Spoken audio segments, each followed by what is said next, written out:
I'm Lisa Starr, and this is Natural Time, a podcast on YouTube that I also do in regular audio format on all the main podcast platforms. I am here during the beginning of one part of our Mayan calendars that we follow and the end of the other. So I want to spend the time just explaining that tension. The first thing to notice is that today is called White Magnetic Wizard, and it is the first day of a 13-day White Wizard wave spell. A wave spell is a cycle of 13 that originated with the Maya. It's a true ancient principle, not something reinvented or reimagined at all. The 13-day cycle is a microcosm of what can be a 13-month cycle, which is how the year is divided. I want to take kind of a momentary aside to say that it is a White Wizard Day, and White Wizard was originally about the jaguar shaman, the shaman that wore a coat or a fur of the jaguar from the Mayan territories. And so it is a celebration besides the shamanic wizard principles. It's also the celebration of the feline species. So my cat is making an appearance sonically by meowing now and then. But just going back to this being the first day of a 13-day cycle, and yet we're also at the end of a 13 moon or month cycle. The Mayan year is divided into 13 28-day months that we call moons to distinguish them from our regular Gregorian months. And that is like the magic of following a natural, indigenous, pre-colonization calendar, is that you can find this recognized rhythm and sort of serenity versus chaos. The Gregorian calendar we follow is arrhythmic and quite chaotic because of that. So it's pretty spectacular that you can get another month and have them be even lengths of time if you have 13 months in a year, 13 28-day months, 13 perfectly balanced 4-week months, 4 7-day week months. So it is the almost completion of the 13 moon year. It ends on July 24th. It's the 21st. And so it's imminent, but it is also early on in the Tzolk'in calendar, the 260-day calendar that we follow. I feel like I'm kind of rushing my ideas because it's so exciting. Actually, I get really excited and hope that there are people out there listening who are also excited, because it really is. It's Mayan New Year, and there's just a lot of emotion for me about how special and sacred it is to have calendar to follow that feels really grounded in something pure and thoughtful and committed, spiritually committed. I feel that the Maya and their historic regard for astronomy and then astrology and calendrics, it's like stepping into grandeur when we follow their ideas and their established patterns of understanding the cosmos and how to qualify and capture the experience of time. Like, they're expert and really undiscovered in a way, and so it's like a secret portal into something really sacred. So I get very in awe of this time of year. It's also it's a complex moment, and this podcast version, YouTube moment, might be confounding if you're relatively new to studying the calendars, but let me just throw this at you as best I can in simple terms, but it's a complex thought. We are in the second of 20 wave spells in the Zolkin sacred calendar. So we're really early on. We've just had one, the first introductory wave spell, Red Dragon. That's complete. 13 days later, we're in the second of 20 wave spells. They're 13 days long. This one is White Wizard, celebrating the principle of the White Wizard, which was originally the Jaguar Shaman, the healer who captures the divine presence in their healing. So they're channels, and therefore they're really informed and aligned with divinity. And so to step into the shoes of the shaman, or the footprint, and try on the visage of the shaman in the White Wizard time means that we are channeling divinity and attuned to something, while we in turn are trying to be helpful to others, or we're receiving that kind of treatment from others. Like, this is the time when we step into the sanctuary of some kind of shamanic presence in order to be made whole. But what's complex about it is that we're going to finish out our 13 moon year in the middle of this wave spell, and at the same time, the year that we've been in since July 26th of 2023 is a White Wizard year. So it's this like convergence of the presence of White Wizard. As we say goodbye to the year, we're also standing solidly in the presence of what this year has been about. And to add another layer, we are in a surrounding, large scale 13-year cycle. There are wave spells that are 13 years long that is also about White Wizard. White Wizard is hugely present as the most significant Mayan totem for our time, our current time. We are just completing the 5th year of 13. And so we have still 7 years to go. Is that right? 7 or 8? 8, essentially, years of White Wizard to keep learning. And one of the things I've been saying in my audio podcasts is that this is all a 52-year cycle. 52 years is the largest cycle we celebrate in this natural time movement. There are Mayan time cycles that are much longer, including 5,200 years, and that's what ended on December 21st, 2012, like a 5,200-year cycle. So a microcosm of that is a 52-year cycle, and those are like considered complete life cycles for us. 0 to 52 is a complete life cycle. It might be time to leave. A lot of people do have really dramatic shifts, and some people do die when they're 52. It's like a natural opening to have seen the full spectrum of one's personal astrology and also the collective astrology, and then the cycle will repeat every 52 years. So part of why I mention that is because what's happening right now in our culture and our individual lives is couched in the same astrology as 52 years ago. 52 years ago is 1972. I'm 55, so I'm like synced up with a lot of this. My origins were about 52 years ago as well, and I remember what it was like growing up in this time, coming into consciousness in the same White Wizard wave spell 52 years ago. It was hectic and chaotic. And the 1970s, we can reflect back, were a really intense time of like hallucinogenic exploration and people committing to like abandoning traditional religion and going with really deeper illumination coming from ancient teachings, a revolution, a whole generation that was like tripping out on concepts that come from ancient peoples. So I think when we feel like it's difficult, we can learn in this system that while it was difficult 52 years ago, it was really chaotic then as well.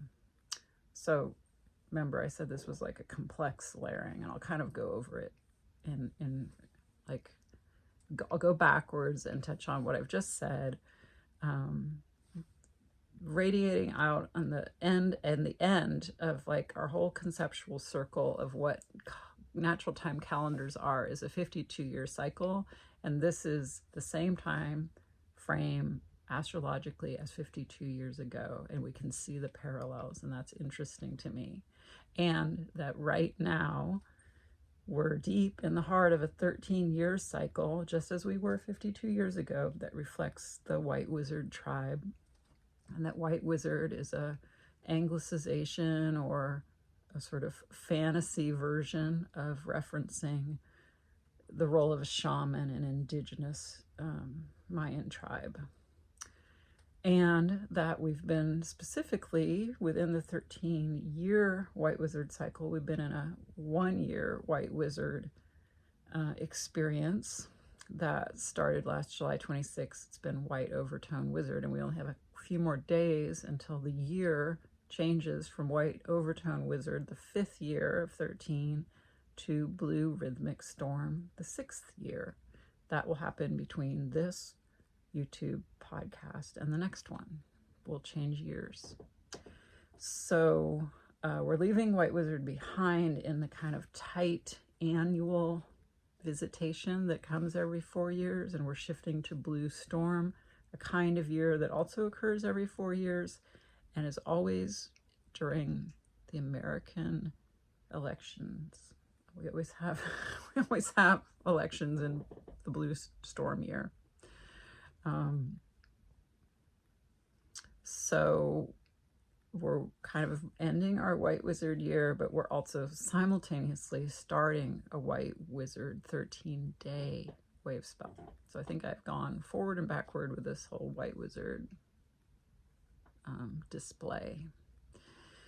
I really love white wizard. I love it because it embodies the totality of the mysticism I was raised in and have stayed in love with. I've always been an occult person. I didn't grow up with any organized religion, but I gravitated towards spirituality, whether it was in music or tarot cards or, presentations of how nature could be a place of ceremony, and that seasonal change is something you can feel like in your whole tactile experience, like an animal when it arrives. And all of that just made me understand intuitively and intrinsically that divinity is, not something I need to read about in a book. It's something I can feel and see, particularly in nature. So natural time to me is a way of being bookish and intellectual and even analytical and following astrology, which takes a certain amount of conceptual thinking. So sort of intellectually and reasoning and applying like academic lessons in a way, like a study that is also just teaching us to give ourselves over completely to something that feels natural, as in born of nature versus born of constructs that come from, I don't know, like post-industrial humans. I don't even know, but something more original and closer to the earth and sky. So I think that white wizard is just one of the forces that reminds us of that. And there are a bunch of other tribes that we pass through, whether it's for one day, every 20 days we cycle through 20 tribes, or we have a whole wave spell in one particular tribe's teaching. There are days and wave spells that to me have a lot less to do with mystical wonder. So I feel like there's a really huge link between being interested in following the natural time Mayan calendars and like an icon like white wizard. So here we are, the beginning of it. We attract our purpose for the day, for the whole 13 days. The first day is always like a wild, dense nugget dropped into our laps to contemplate or take action toward or with, just like it's a fate that's delivered to us on the first day, like a deposit I always kind of imagine as if you like just caught a meteor, like, whoa, okay, this is the meaning and importance of my next steps that are going to be undertaken over a 13-day wave spell.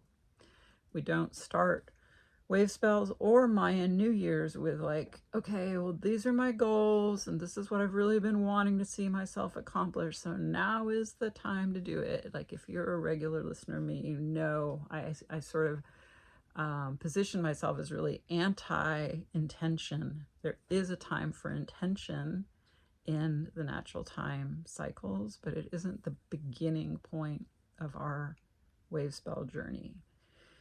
The beginning of a wave spell journey is receiving directive essentially from the universe or your higher power, your God.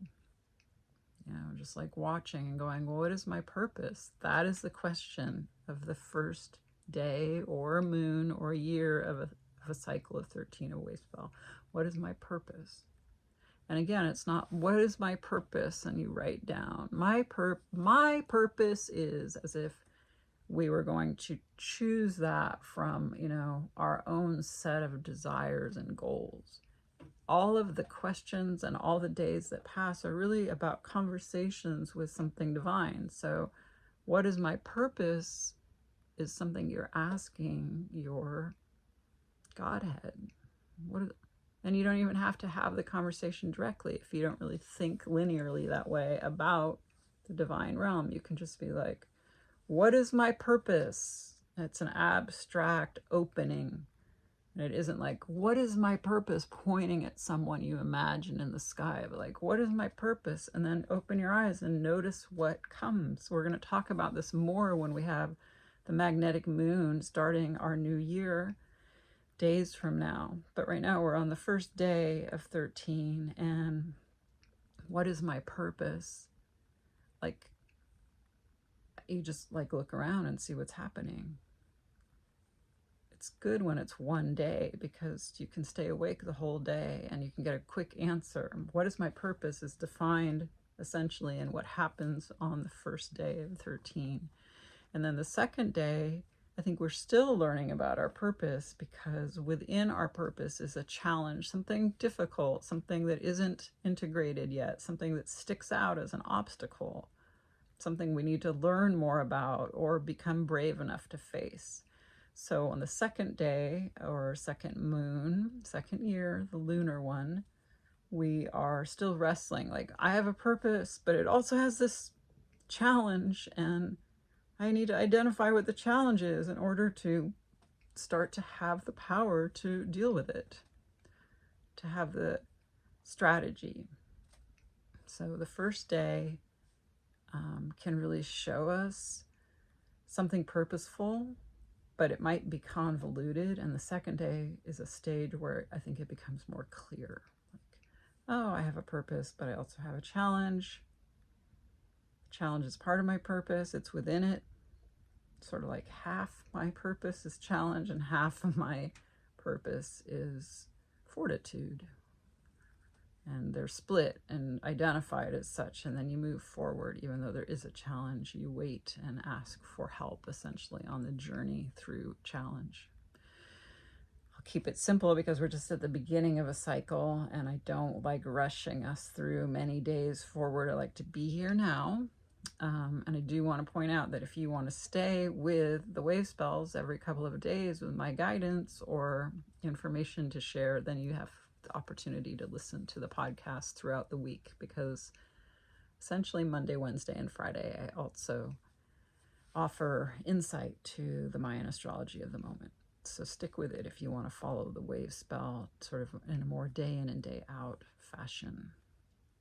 But the other thing I just want to share, I guess briefly, because it moved me, in America today was the day that Joe Biden stepped out of the race. He was totally pressured to. It wasn't like, I don't think it was divinely inspired. I think he really brushed up against humanity and limitations of patience and tolerance, and his own ego got in the way, and then maybe he had set his ego aside, which is, I think, what is to be celebrated. But I like noticing this happened on a magnetic day. You know, he could go to sleep tonight, and what is my purpose would be answered. His purpose was to make room for another generation of leaders to help those of us who believe we're at a crisis point feel that we're represented and can move forward with strength in order to have a more progressive lifestyle and governing process in the United States. Okay, so his purpose to me was to allow that to happen. And because this is a collective, not like Lisa's own life story item, I think collectively our purpose at, you know, as he steps away right at this moment, where one new wave spell that represents the whole year and a 13-year process, he like gets out of the way, gets his own ego pulled down and out of the way, and lets something higher guide him, channel, as we move forward into the mystical unknown. Like, this is good timing. And at the same time, it's the end of a 13 moon year, and he is bowing out at the culmination of it. And we will go into our blue rhythmic storm year with a slightly anticipated, but now really established new dynamic for the presidential race in the United States. Which, again, I think I haven't read Harry Potter, but I think I'm living my version of it, you know, looking at American and international politics right now. Just like, where is this toxicity coming from? And so fiercely, you know, unified, like a unified front of ferocious anger and resentment and vitriol, and then it really provokes it as well. Like, I think origin point is over on the right side of politics, but it engages me and catches me in a place of heated resistance and resentment, so that I'm also then participating in a dynamic of ill will. So I just want to be transparent about that. I made a joke on my other podcast this week, like, I'm not a new age person. I love and I stand by my own experiential, long-standing exposure to the Mayan teachings. I do feel like I have profound insight just collected by so much devotion, but I really am interested in the psychology and the collective fate of human beings, to the extent that we can look at astrology and kind of establish some of the cyclical change and unfolding that affects all humans, or the human race and the races and species that we then influence. Like, I'm pretty invested in watching this human experiment play out using astrology as my guide.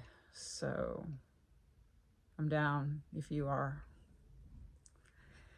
And I also do readings. You can, just like, I don't push a brand, I don't do good promotion, but I am really, really ready to do readings, and you can find out about them at my website, resonanttruth.com. I'm Lisa Starr. I am another yourself, and in Mayan we say, in Lakesh.